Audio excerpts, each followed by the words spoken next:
Don't worry about the title of the bag. The bag is cute. Let me show you.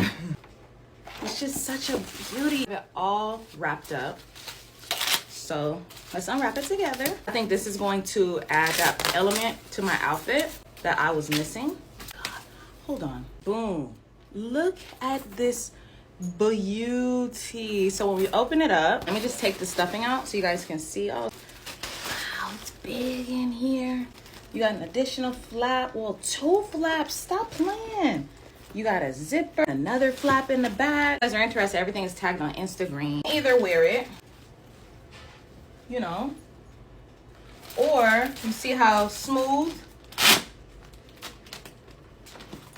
you can crossbody this big bitch.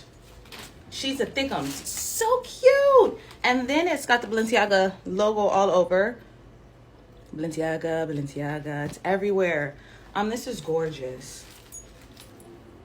I would probably even wear it like this. I have it in black too, but I kind of went for silver because I feel like this is more of a statement bag, and I am here for it. So yeah, everything's tagged over on Instagram in case you guys are interested.